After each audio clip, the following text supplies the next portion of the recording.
Welcome to Shukla study point. आप सभी का स्वागत है आपके अपने YouTube channel Shukla study point में। मैं शिवम शुक्ला आप सभी दोस्तों का हार्दिक स्वागत करता हूं। आज के इस सेशन में हम लोग चर्चा करेंगे न्यू मॉडल पेपर के बारे में, और वो होगा सोशियोलॉजी का। बीए प्रथम सेमेस्टर के जो छात्र छात्र हैं उनके लिए बहुत ही महत्वपूर्ण होगा। यानी जो छात्र छात्र हैं अभी इंटर पास करके आए हैं, एडमिशन लिया है नया नया, और वो सोच ही रहे हैं कि हमारे प्रश्न पत्र में क्या आएगा, हमारा प्रश्न पत्र कैसा आएगा। तो जिन विश्वविद्यालयों में खास करके कुछ ऐसे विश्वविद्यालय जिनकी परीक्षाएं ऑब्जेक्टिव होती हैं, जैसे दीनदयाल उपाध्याय गोरखपुर विश्वविद्यालय, सिद्धार्थनगर यूनिवर्सिटी या अन्य विश्वविद्यालयों में अगर आप देखिएगा तो कुछ इन सभी की परीक्षाएं ऑब्जेक्टिव फॉर्म में होती हैं। और भी कुछ ऐसे विश्वविद्यालय जिनकी परीक्षाएं ऑब्जेक्टिव होती है, जैसे राजा महेंद्र प्रताप सिंह यूनिवर्सिटी है, ठीक है। इसी प्रकार से और भी कुछ विश्वविद्यालय जिनकी परीक्षाएं ऑब्जेक्टिव होती हैं। तो आपके कॉलेज में इन्फॉर्मेशन मिल गई होगी कि पेपर आपका ऑब्जेक्टिव आएगा या लिखित आएगा। तो जो ऑब्जेक्टिव आएगा तो उसमें ऐसे ही प्रश्न आपकी परीक्षा में आएंगे। अच्छा, इस वीडियो के माध्यम से लिखित टाइप के जो हमारे छात्र छात्र हैं, नहीं कुछ ऐसे विश्वविद्यालय हैं, राम मनोहर लोहिया, वीर बहादुर सिंह पूर्वांचल, महात्मा गांधी काशी विद्यापीठ, या ऐसे विश्वविद्यालय जिनमें ऑब्जेक्टिव और लिखित भी होता है। राम मनोहर लोहिया में तो अभी तक लिखित ही हुआ है, बाकी विश्वविद्यालयों में महात्मा गांधी और वीर बहादुर सिंह पूर्वांचल में एक साल लिखित, एक साल जो है ऑब्जेक्टिव होता है। मतलब एक सेमेस्टर में ऑब्जेक्टिव, एक में लिखित, एक में ऑब्जेक्टिव, एक में लिखित, इस प्रकार से होता है। तो आप एक बार अपने कॉलेज में पूछेंगे तो वो लोग आपको इन्फॉर्मेशन दे देंगे कि आपका पेपर कैसा होने वाला है। तो ऑब्जेक्टिव की भी तैयारी मैं करवाता हूँ, लिखित की भी तैयारी करवाता हूँ, किसी प्रकार से कोई दिक्कत नहीं होगी। और बहुत सारी वीडियोस प्लेलिस्ट में ऑलरेडी अवेलेबल हैं। 2024 की प्लेलिस्ट भी है, बना दी हमने, और 2023 वाली में तो बहुत सारी वीडियोज़ आपको अनगिनत वीडियो मिल जाएंगी। तो आप लोग जा करके सारी वीडियोज़ को देखिए। एक तरफ से अपनी क्लास वहाँ पर जितनी क्लासेस पड़ी हुई हैं सभी को देख डालिए। आपके लिए बहुत बढ़िया तरीका है, और बहुत मतलब पूरा का पूरा सिलेबस आपका कवर हो जाएगा। महासंग्राम वीडियो आप देख लीजिएगा, उसमें सारे टॉपिक के बारे में एक ही वीडियो में मैंने समझा दिया है, तो आप देख लेंगे रिवीजन क्लास, ठीक है। तो अभी से आप क्या करें कि जब मॉडल पेपर और इनकी लगातार 4-6 मॉडल पेपर अगर आप देख लेंगे, चेक कर लेंगे ऑब्जेक्टिव वालों, तो आपका बहुत ही अच्छे तरीके से तैयार हो जाएगा। तो सोशियोलॉजी बीए फर्स्ट सेमेस्टर के बारे में चर्चा करेंगे। इसमें आपको पढ़ना है समाजशास्त्र की मूल अवधारणाओं के बारे में, या समाजशास्त्र की मूल अवधारणाओं का परिचय आपको पढ़ना है। तो आज उसी समाजशास्त्र की मूल अवधारणाओं के लगभग 120 से 30 ऑब्जेक्टिव टाइप के प्रश्नों को हम लोग समझेंगे। लेकिन यहाँ पर मैंने टॉप 100 ही लिखा हुआ है, मोस्ट इंपॉर्टेंट 100 क्वेश्चन, ठीक है। तो आइए हम चर्चा करते हैं कौन कौन से प्रश्न हैं जो कि आपकी परीक्षा में पूछे जा सकते हैं। तो उन प्रश्नों को आप लोग तैयार कर लीजिए अभी से, ठीक है। चलिए, आपके स्क्रीन पर प्रश्न आ चुके हैं। ये सब प्रश्न ऐसे हैं जो कि कुछ ऐसे प्रश्न जो कि पिछले 2 वर्षों में परीक्षा में पूछे गए हैं, 2022 और 23 में। और कुछ ऐसे प्रश्न भी मैंने रखे हैं जो 2024 में पूछे आ सकते हैं। अच्छा, ये मॉडल पेपर 24, 25, 26 सभी के लिए इंपॉर्टेंट होगा, ठीक है। ये बात ध्यान रखेंगे। चलिए अब हम चर्चा करते हैं। पहला प्रश्न आपकी स्क्रीन पर आ चुका है। आ स्टडी ऑफ हिस्ट्री नामक पुस्तक के लेखक कौन है? बताएं, चार्ल्स कूले, या फिर टाइनबी, या पीट्रिम सोरोकिन, या फिर स्पेंगलर। करेक्ट आंसर क्या हो जाएगा? आ स्टडी ऑफ हिस्ट्री, ठीक है। ये पुस्तक किसने लिखी? तो ये पुस्तक लिखी है किसने? टाइनबी ने लिखी है। Option number B correct answer हो जाएगा। ध्यान रखेंगे, परीक्षा में पूछा गया प्रश्न है 2023 में भी। अगला प्रश्न है धार्मिक जीवन का प्रारंभिक स्वरूप। ये भी पुस्तक 2023 में ही परीक्षा में प्रश्न पूछा गया है। बताइए किसने लिखी है? 2022 में भी प्रश्न आया था ये। धार्मिक जीवन का प्रारंभिक स्वरूप पुस्तक के लेखक कौन है? इमाइल दुर्खीम है। इमाइल दुर्खीम की बात की तो फ्रांसीसी विद्वान है, ये फ्रांसीसी समाजशास्त्री हैं इमाइल दुर्खीम। सामूहिक प्रतिनिधित्व का सिद्धांत इसने दिया, मतलब दुर्खीम ने। आत्महत्या का सिद्धांत दुर्खीम ने दिया, ठीक है। ये बात ध्यान रखिएगा। तो ये है इमाइल दुर्खीम, और 1912 ईस्वी में इस पुस्तक को इन्होंने प्रकाशित करवाया था। ये धार्मिक जीवन का जो प्रारंभिक स्वरूप नामक पुस्तक है, इसका प्रकाशन कब हुआ था? 1912 में। किसकी है? दुर्खीम की। दुर्खीम कहाँ के थे? फ्रांस के थे, यानी फ्रांसीसी समाजशास्त्री हैं। अगला प्रश्न आप देखेंगे, बहुत ही महत्वपूर्ण प्रश्न है। ये हमेशा पूछा आता है, किसी भी विश्वविद्यालय में ऐसा नहीं जिसमें ये प्रश्न ना पूछा जाए, चूँकि ये बहुत महत्वपूर्ण विचारधारा है। इसका प्रभाव ना केवल समाजशास्त्र पर बल्कि हिंदी साहित्य या समकालीन साहित्य पर, उस समय जो भी साहित्य रहा अलग अलग भाषाओं का, सभी पर पड़ा है इस सिद्धांत का प्रभाव। समाजीकरण का ईड, ईगो एंड सुपर ईगो की अवधारणा जो है किसने दी है? तो ये सिगमंड फ्रायड ने दी है। सिगमंड फ्रायड बेसिकली ये मनोवैज्ञानिक है, और इनका एक सिद्धांत है मनोविश्लेषणवाद। तो आपसे पूछेगा मनोविश्लेषणवाद के प्रणेता कौन है, तो आप बताएंगे सिगमंड फ्रायड हैं, ठीक है। और ईड, ईगो, सुपर ईगो की बात की है तो इस सिद्धांत को किसने दिया है? इस सिद्धांत को भी दिया है सिगमंड फ्रायड ने। तो मनोविश्लेषणवाद में ही ईड, ईगो एंड सुपर ईगो की व्याख्या उन्होंने करी है सिगमंड फ्रायड ने, ठीक है। अच्छा, मीड की बात की जाए तो मीड महोदय जो है इन्होंने आई एंड मी की अवधारणा दी। किसने? मीड महोदय ने आई और ई की अवधारणा दी है। तो आई और मी अगर आई एंड मी की अवधारणा की बात करेगा, सिद्धांत की बात करेगा, तो उसमें आप मीड लगाएंगे, क्योंकि मीड का जो समाजीकरण का सिद्धांत है। अच्छा, सबसे पहले समझते हैं भाई समाजीकरण होता क्या है। समाजीकरण की अगर हम बात करें तो इसका मतलब होता है सोशलाइजेशन। मतलब अगर बच्चा जो है समाज से बहिष्कृत कर दिया जाए, 1 मिनट के लिए मान लो कि कोई बच्चा पैदा होता है और उस बच्चे को समाज में नहीं रखा जाता है, उस बच्चे को आप कहीं अलग रखिए, और जब बच्चा 1-2 साल का हो जाएगा उसके मतलब दूध की व्यवस्था आप कर दीजिए, जंगल में ही रखिए, या फिर ऐसा देख रेख में थोड़ा सा उसके पास ज़्यादा मत रहिए, मतलब ऐसा कर दे कि वो जिंदा रह जाए। कुछ बच्चे ऐसे मिले जैसे बालिका अन्ना, रामू, कैस्पर हाउजर, ऐसे कई सारे बच्चे मिले हैं जो एक प्रकार से अपने माँ बाप से बिछड़ जाते हैं, जंगल में पड़ते पल बढ़ जाते हैं। तो वहाँ पर उनका जो विचार होता है, वेशभूषा होती है, या पहनने उठने बैठने का, बोलने का, चालने का, ये सब तरीका जो होता है, ये सारा का सारा आप देखते जानवरों की जैसा होता है, जैसा देखते वैसा ही करते हैं। तो समाज जो होता है उससे व्यक्तित्व का निर्माण होता है। कोई भी बच्चा जब पैदा होता है तो वो एक प्रकार से एक जैविक प्राणी मात्र होता है, ठीक है, और वो बौद्धिक प्राणी तब बनता है जब उस समाजीकरण की प्रक्रिया के द्वारा गुजरता है। यानी समाजीकरण एक ऐसी प्रक्रिया है जो एक बौद्धिक प्राणी को एक मतलब एक जो है जैविक प्राणी को बौद्धिक प्राणी बनाती है, ठीक है। यानी ऐसा प्राणी जो एक प्रकार से एक जानवर है, पैदा होते समय जानवर जैसा होता है पैदा होते समय, वैसे एक बच्चा भी होता है, लेकिन वो अपने दिमाग का उसका प्रयोग होता है, क्योंकि समाज उसको ऐसा मिलता है, और उसी समाज के प्रयोग से, चूँकि परिवार में बच्चा पढ़ता बलता है, क्रीड़ा समूह में जाता है खेलने के लिए, स्कूल कॉलेज जाता है, तो हर जगह से आस पड़ोस से सीखता है, तो सभी जगहों से सीखता है, सभी जगहों से कुछ ना कुछ ग्रहण करता है, और धीरे धीरे करके वो एक प्रकार समाज के रीति रिवाजों को, समाज के नियम को, समाज के कायदे को, सारी चीज़ों को अच्छी तरीके से समझ जाता है, जान जाता है कि किस समाज में क्या चीज़ें मान्य है, क्या चीज़ें नहीं मान्य है, क्या चीज़ करना चाहिए, क्या नहीं करना चाहिए, ठीक है, समाज में क्या अच्छा है, क्या बुरा है, सारी चीज़ों का उसको ज्ञान हो जाता है। तो वो प्रक्रिया समाजीकरण की प्रक्रिया के द्वारा ही प्राप्त होता है, इस प्रकार के ज्ञान बच्चों को, ठीक है। तो अगर समाज उसको ना मिले, तो इसीलिए समाज जितना आवश्यक है व्यक्ति के लिए, उतना ही आवश्यक है व्यक्ति समाज के लिए। तो समाजीकरण की अवधारणा में मीड, ठीक है, चार्ल्स कूले, और ये क्या नाम है, सिगमंड फ्राइड, इन सभी के विचार बड़े इंपॉर्टेंट हैं, ये बात ध्यान रखिएगा। ओके, आगे बढ़ा जाए। आगे बढ़ते भाई, फटाफट से आप देखने का प्रयास करेंगे। अगला क्वेश्चन आप देखेंगे, अगला प्रश्न आपकी स्क्रीन पर आ चुका है। अगला प्रश्न है, मीड का समाजीकरण का सिद्धांत किस पर आधारित है, बताएं। सामूहिक प्रतिनिधान। सामूहिक प्रतिनिधान की अवधारणा किसने दी है, दुर्खीम महोदय ने, मैंने आपको बताया था। ईड ईगो एंड सुपर ईगो की अवधारणा किसने दी है, तो आप सभी को पता ही होगा, अभी मैंने बताया था, सिगमंड फ्रायड का है ये, ठीक है। आई एंड मी का सिद्धांत जो दिया है वो जो है मीड महोदय ने दिया है। तो इस क्वेश्चन का करेक्ट आंसर हो जाएगा option number C, looking glass self. Looking glass self अंग्रेजी में लिखा हुआ है, शायद इसका आप जानते होंगे। इसको चार्ल्स कूले महोदय ने एक प्रकार से प्रतिपादित किया था। चार्ल्स कूले महोदय ने आत्मदर्पण दर्शन सिद्धांत की बात करते हैं, आत्मदर्पण दर्शन या आत्मदर्पण का सिद्धांत, ठीक है। आत्मदर्पण दर्शन का सिद्धांत जो है ये चार्ल्स कूले महोदय का है, समाजीकरण से ही रिलेटेड है, ठीक है। तो उन्होंने दिया, किसने, चार्ल्स कूले ने कौन सा सिद्धांत दिया है, लुकिंग ग्लास सेल्फ या फिर आत्मदर्पण दर्शन का सिद्धांत, ठीक है। आई एंड मी या मैं और मुझे का सिद्धांत दिया है मीड ने।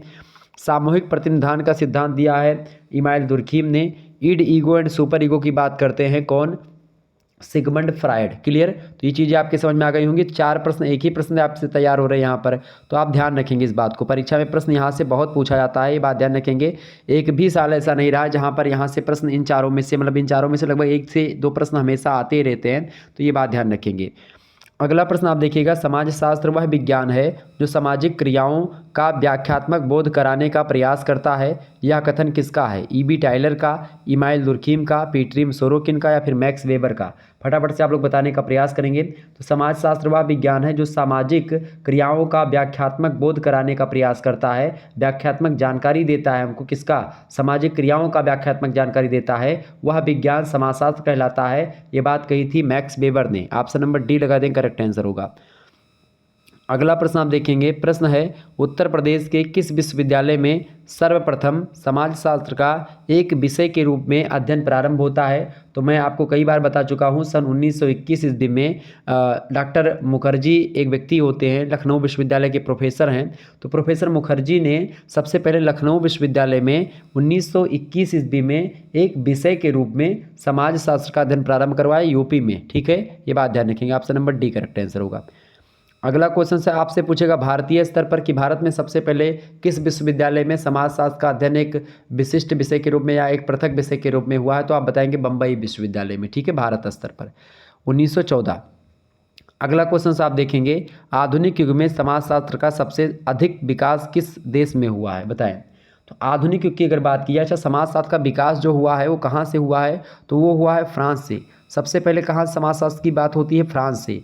फ्रांस के एक विद्वान है अगस्त कॉम्टे, आप सभी लोगों ने नाम सुना होगा, मैंने कई बार आपको बताया, अगस्त कॉम्टे। ठीक है, अगस्त कॉम्टे की अगर बात की जाए तो अगस्त कॉम्टे जो है वो समाजशास्त्र के जनक हैं, यानी पिता हैं, father of sociology August Comte हैं। इतिहास के पिता जैसे हेरोडोटस हैं, ठीक है, उसी प्रकार से अगस्त कॉम्टे जो हैं वो समाजशास्त्र के पिता हैं, समाजशास्त्र के जनक हैं। और अरस्तु किसके जनक हैं, अरस्तु किसके जनक है भाई, अरस्तु जो है वो राजनीति शास्त्र के जनक हैं। बात ध्यान है, अरस्तु का एक कथन बड़ा फेमस है, मनुष्य एक सामाजिक और राजनीतिक प्राणी है। यह कथन बड़ा फेमस है, या कभी कभी समाजशास्त्र में यह प्रश्न पूछा आता है कि मनुष्य एक सामाजिक प्राणी है, किसका कथन है, तो आप बताएंगे किसका कथन है, अरस्तु का कथन है। आपसे पूछेगा कि मनुष्य जो है एक राजनीतिक प्राणी है, तो पॉलिटिकल साइंस में पूछेगा ये, तो अरस्तु का ही कथन है। क्लियर, ये बात, ये man is a social animal and man is a political animal, ये दोनों स्टेटमेंट जो हैं ये अगस्त कॉम्टे के, सॉरी अरस्तु के हैं, अरिस्टोटल के हैं। ठीक है, अगस्त कॉम्टे ने 1838 की बात की जाए, अगस्त कॉम्टे ने 1838 ईस्वी में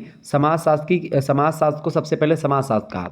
उससे पहले समाजशास्त्र को हम लोग सामाजिक भौतिकी के नाम से जानते थे। ठीक है, सोशियो फिजिक्स बोला जाता था जब समाजशास्त्र का उदय नहीं हुआ था, यानी 1838 से पहले समाजशास्त्र को हम लोग समाजशास्त्र सोशियोलॉजी के नाम से नहीं जानते थे, उसको हम लोग सोशियो फिजिक्स या सामाजिक भौतिकी कहते थे। और सामाजिक भौतिकी का नाम जो दिया था वो भी अगस्त कॉम्टे ने ही दिया था, लेकिन एक व्यवस्थित अध्ययन करने के बाद में अगस्त कॉम्टे महोदय ने 1838 ईस्वी में उन्होंने सामाजिक भौतिकी को एक नया नाम दिया, उसका नाम है सोशियोलॉजी, और तभी से सोशियोलॉजी विषय को एक नाम मिला। और इसीलिए समाजशास्त्र का उद्भव की बात करते तो आप बताएंगे 1838 में समाजशास्त्र का उद्भव होता है। ठीक है, और 1935 में एक विशिष्ट और पृथक विषय के रूप में अध्ययन प्रारंभ हो जाता है, मुख्य रूप से 1938 में। ठीक है, बहुत सारे लोग बताते हैं, लेकिन ये 1938 नहीं है, 1838। 1907 में ब्रिटेन में प्रारंभ होता है मुख्य रूप से। ठीक है, 1914 में जो है इंडिया में प्रारंभ होता है। ठीक है, यूपी में 1921 में प्रारंभ होता है लखनऊ विश्वविद्यालय से। ये चीज़ें आप थोड़ा सा ध्यान रखेंगे। समाजशास्त्र का उद्भव तो हुआ था फ्रांस में, लेकिन आधुनिक युग की बात कर रहा है तो आधुनिक युग में जो समाजशास्त्र का सबसे अधिक विकास हुआ है वो अमेरिका में हुआ है, यानी अमेरिका में। Option number C correct answer हो जाएगा इसका। आगे बढ़ते हैं, अगला प्रश्न। अगला प्रश्न आप देखिएगा, किसने कहा कि समाज जो होता है एक अमूर्त शब्द है। अमूर्त शब्द के बारे में मैंने आपको कैटेगराइज किया था। अमूर्त का मतलब होता है ऐसा चीज़ जो कि ना हमको दिखे ना उसको हम छू सकें, यानी समाज चूँकि संबंधों की व्यवस्था होती है, मैकाइबर पेज कहते हैं कि समाज जो होता है वो संबंधों का क्या होता है। समाज का एक चैप्टर मैंने बनाया, वो डाला हुआ है, तो आप देख लीजिएगा, प्लेलिस्ट में आपको वीडियो मिल जाएगा। समाज के बारे में पूरा डिटेल मैंने दिया, समाज की परिभाषा, समाज की विशेषता, समाज के प्रकार, समाज की महत्व विशेषता, इन सारी चीज़ों के बारे में बताया है। ठीक है, आप देख लेंगे। समाज सामाजिक संबंधों का जाल होता है, और सामाजिक संबंध दिखते नहीं। कोई भी संबंध दिखते हैं क्या, नहीं दिखते हैं। संबंध नहीं दिखते हैं, इसीलिए संबंध क्या है, अमूर्त है। मतलब समूर्त का मतलब संबंधों का कोई मूर्त नहीं है, कोई संबंधों का स्ट्रक्चर नहीं, कोई स्वरूप नहीं होता है। ठीक है, तो समाज का कोई भी स्वरूप नहीं होता है, समाज मूर्त नहीं होता है, समाज एक अमूर्त अवधारणा होती है। ये कथन किसने कहा था, ये कथन किसने कहा था भैया, स्पेंसर ने कहा कि समाज अमूर्त है। ऑप्शन नंबर सा करेक्ट आंसर होगा। आगे देखिए, अगला प्रश्न है, निम्न में से कौन सा एक विज्ञान की विशेषता नहीं है, बताएं। विज्ञान की विशेषता कौन सी इनमें से नहीं है, तो स्थानीयता जो है विज्ञान की विशेषता नहीं है। बाकी प्रयोगशाला विज्ञान में होता है, मूल्यांकन भी विज्ञान में होता है, और समानवीकरण के सिद्धांत भी विज्ञान के दृष्टि में होते हैं। तो ये तीनों, प्रयोगशाला, मूल्यांकन और समानवीकरण, ये विज्ञान की विशेषताएँ हैं, जबकि स्थानीयता जो है ये विज्ञान की विशेषता नहीं है। तो करेक्ट आंसर आपका हो जाएगा इस प्रश्न का डी ऑप्शन। अगला क्वेश्चन आप देखेंगे, समाजशास्त्र प्रमुखतः समकालीन समाज का अध्ययन करता है, जबकि मानव शास्त्र मुख्यतः अध्ययन करता है।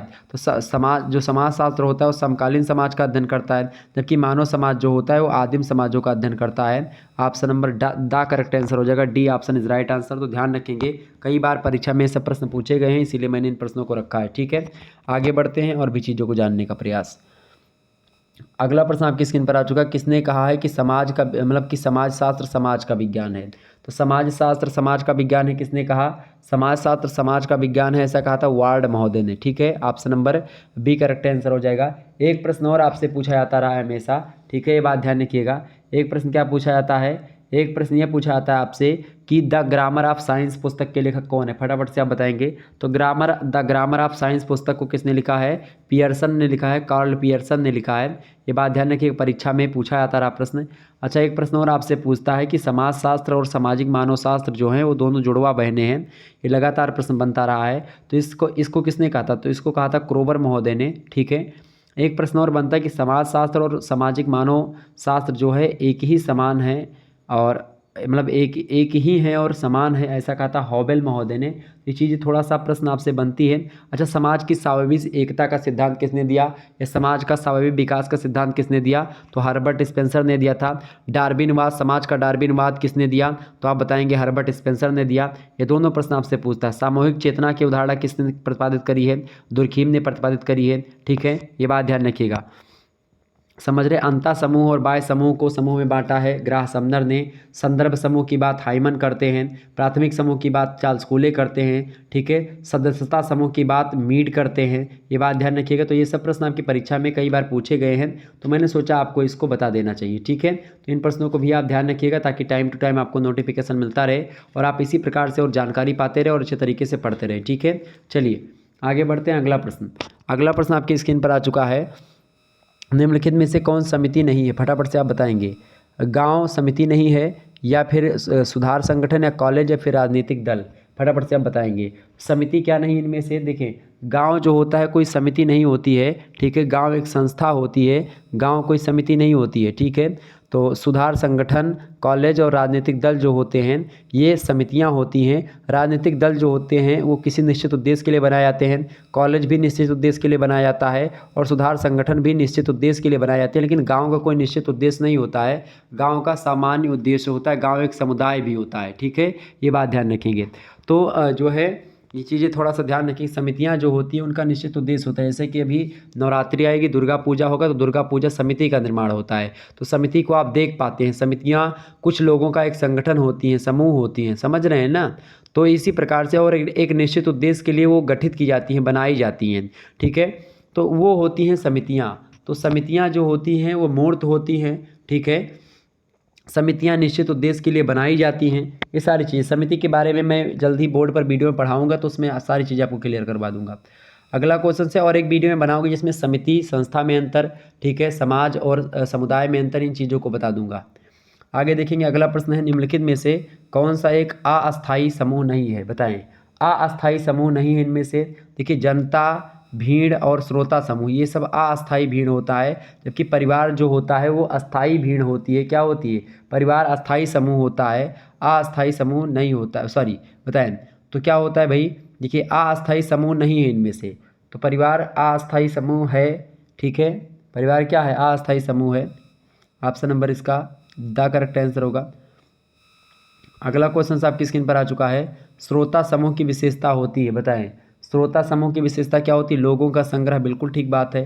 किसी विषय में अभिरुचि लेना, मतलब एक प्रकार से उसमें थोड़ा सा रुचि लेना। जिज्ञासु व्यक्ति ही एक प्रकार श्रोता समूह की विशेषता हो सकती है। जिज्ञासा होना चाहिए उसके अंदर, सुनने की, जानने की। Option number D correct answer होगा। उपरोक्त सभी विशेषताएं श्रोता समूह की ही हैं। आगे देखेंगे, अगला प्रश्न है, किसने कहा कि समितियां जो होती हैं प्रायः किसी निश्चित उद्देश्य के लिए या उद्देश्य की पूर्ति के लिए लोगों का मिलजुल करके कार्य करना होता है। जब 4-5-6 लोग मिल करके एक साथ किसी निश्चित उद्देश्य की पूर्ति के लिए काम करते हैं तो उसी को हम लोग समिति बोलते हैं। तो समिति की अवधारणा इस प्रकार से किसने दी है, या समिति की विशेषता या समिति की परिभाषा इस प्रकार से किसने दी है, तो ये परिभाषा बोगाडर्स महोदय ने दी है। ऑप्शन नंबर इसका आ करेक्ट आंसर होगा। क्लियर। आगे देखिएगा, अगला क्वेश्चन आपकी स्क्रीन पर आ चुका है। निम्नलिखित में से कौन सी समुदाय की मुख्य विशेषता नहीं है, सामुदायिक भावना, निश्चित भूभाग, व्यक्तियों का समूह, विधिक परिस्थिति, बताएं। फटाफट से आप बताने का प्रयास करेंगे। निम्नलिखित में से कौन सी समुदाय की विशेषता नहीं है, समुदाय की विशेषता क्या नहीं है, विधिक परिस्थिति जो है समुदाय की कोई विशेषता नहीं है। ठीक है, बाकी निश्चित भूभाग समुदाय की विशेषता है। जो समुदाय होता है वो निश्चित भूभाग में ही रहता है, उसकी एक सीमा होती है। सामुदायिक भावना उनमें पाई जाती है, हम की भावना पाई जाती है। समुदाय के लोग एक दूसरे को आपस का घर समझते हैं। व्यक्तियों का समूह भी समुदाय होता ज़रूर है।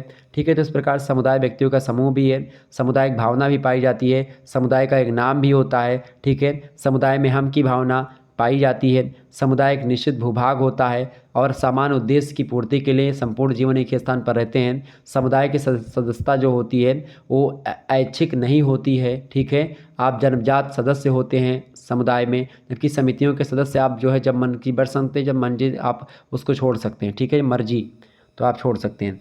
तो इसका करेक्ट आंसर हो जाएगा समुदाय की विशेषता इनमें से क्या नहीं, विधिक परिस्थिति जो है समुदाय की कोई विशेषता नहीं है। अगला प्रश्न आप देखिएगा, अगला प्रश्न है प्राथमिक समूह की अवधारणा किसने दी है, बताएं।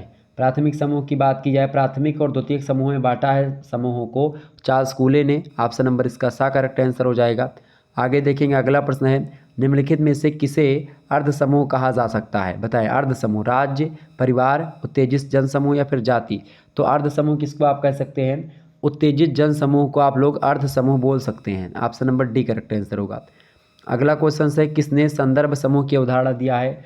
संदर्भ समूह की अवधारणा का प्रतिपादन किसने किया है भाई, फटाफट से आप बताएंगे। संदर्भ समूह की अवधारणा का प्रतिपादन किया है द साइकोलॉजी ऑफ स्टेटस, एक पुस्तक है 1942 में जिसका प्रकाशन हुआ।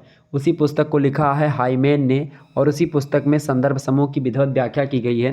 हालांकि संदर्भ समूह और सदस्य समूह की बात को मर्टन महोदय भी बताते हैं, ठीक है, तो उनके बारे में भी चर्चा करेंगे। लेकिन यहाँ पर इस प्रश्न का उत्तर जो है वो हाइमेन्स के लिए है, तो ऑप्शन नंबर आ करेक्ट आंसर होगा। अगला क्वेश्चन आप देखेंगे निम्नलिखित में से कौन सी द्वितीयक समूह की विशेषता नहीं है। द्वितीयक समूह की विशेषता होती है चूँकि द्वितीयक समूह जो होते हैं बड़े होते हैं आकार में, बिल्कुल ठीक बात है, ये विशेषता है, ठीक है। अप्रत्यक्ष संबंध होता है इनमें, एक दूसरे को व्यक्ति नहीं जानते हैं। नियोजित निर्माण होता है इसका, किसी उद्देश्य को लेकर के प्लान करके बनाए जाते हैं द्वितीयक समूह, ठीक है। व्यक्तिगत संबंध इनमें नहीं होता है। प्राथमिक समूहों में व्यक्तिगत और अनौपचारिक संबंध होता है, जबकि जो द्वितीयक समूह होते हैं वो मतलब कि आकार में बड़े होते हैं और उनमें सदस्यों में परस्पर एक प्रकार से अन्योन्याश्रिता का संबंध भी नहीं होता है, ठीक है। प्राथमिक समूहों में अन्योन्याश्रिता का संबंध होता है, मतलब कि एक दूसरे को लोग जानते हैं, पहचानते हैं बाकायदा, ठीक है। और इनके सदस्यों में एक दूसरे को लोग जानते भी नहीं हैं, ठीक है। अप्रत्यक्ष संबंध होता है और खास करके औपचारिक संबंध होता है, मतलब कि किसी न किसी बहाने से लोग जुड़े होते हैं। तो द्वितीयक समूह में व्यक्तिगत संबंध नहीं पाया जाता, क्लियर, ध्यान रखेंगे। द्वितीयक समूह की विशेषता क्या नहीं है, व्यक्तिगत संबंध नहीं, प्राथमिक समूह की विशेषता। Option number B correct answer होगा। अगला प्रश्न आप देखेंगे निम्नलिखित में से कौन सा प्राथमिक संबंधों का उदाहरण नहीं है। प्राथमिक संबंधों का उदाहरण देखिए, पिता पुत्र प्राथमिक संबंध है, पति पत्नी भी प्राथमिक संबंध है और भाई बहन भी प्राथमिक संबंध है। ये सब प्राथमिक संबंध है, ठीक है, समझ रहे चीज़ों को। प्राथमिक संबंध मतलब एक प्रकार जिससे आपका डायरेक्ट अटैच हो, ठीक है, वो होते हैं प्राथमिक संबंध। शिक्षक और विद्यार्थी जो होते हैं कोई प्राथमिक संबंध नहीं होता है, ठीक है। आपका और हमारा कोई प्राथमिक संबंध नहीं है, आपका हमारा एक प्रकार से संबंध है, वो तो अलग संबंध है कि गुरु शिष्य का संबंध है, हम आपकी इज्जत करते हैं, आप हमारी इज्जत करते हैं। लेकिन जो संबंधों की बात की जाती है तो प्राथमिक संबंध उन संबंधों कहते हैं जो कि एक प्रकार से अपना बिल्कुल सगा होता है। हालांकि आप लोग मेरे सगे ही हैं, ठीक है, मैं आपको कभी अलग नहीं मानता अपने परिवार से, लेकिन आपको मैं बता दूं कि जैसे कि एक मैं उदाहरण के रूप में आपको समझाना चाह रहा हूं कि आप जो है जैसे मेरा पुत्र होगा या एक प्रकार से मेरे पिताजी और मेरे बीच का जो संबंध है वो प्राथमिक संबंध है, ठीक है। और मेरे गांव का कोई व्यक्ति है, मेरे चाचा है या फिर एक प्रकार से चाचा भी प्राथमिक संबंध में आप शामिल कर सकते हैं। कोई दूर का रिश्ते, फूफा है, मामा है, तो ये थोड़े से क्या हो जाते हैं, ये सब द्वितीयक संबंधों में आ जाते हैं, ये प्राथमिक संबंधों में नहीं आते हैं, क्लियर। शिक्षक विद्यार्थी नहीं आते हैं। अगला क्वेश्चन है प्राथमिक समूहों में से निम्नलिखित में से कौन से सर्वाधिक महत्वपूर्ण मानते हैं, किसको आप बताएं, कौन सा सर्वाधिक महत्वपूर्ण माना जाता है। पड़ोस, क्रीड़ा समूह, मैत्री समूह या परिवार। करेक्ट आंसर इसका क्या हो जाएगा, निम्नलिखित में से कौन सी द्वितीय मतलब बताएं प्राथमिक संबंधों का उदाहरण नहीं, प्राथमिक संबंधों की बात की जा रही है, मतलब बताएं प्रश्न क्या है। प्राथमिक समूहों में से निम्नलिखित में से कौन सा सर्वाधिक महत्वपूर्ण माना जाता है। तो देखिए सर्वाधिक महत्वपूर्ण क्या माना जाता है, परिवार जो तो सबसे अधिक महत्वपूर्ण माना जाता है प्राथमिक समूहों में। Option number D correct answer होगा। अगला प्रश्न आपकी स्क्रीन पर आ चुका, संदर्भ समूह और सदस्य समूह की अवधारणा किसने प्रस्तुत करी थी। तो इस अवधारणा को दिया था आर.के. मर्टन ने, ठीक है। ऑप्शन नंबर यहाँ पर आप सी कर लीजिएगा और वहाँ पर लिख दीजिएगा मर्टन, ठीक है, और लगा देंगे मर्टन ने ये कथन कहा था, क्लियर, समझ में आ रही चीज़ें। अच्छा, एक पुस्तक है, बड़ी फेमस पुस्तक है और परीक्षा में पूछी भी गई है।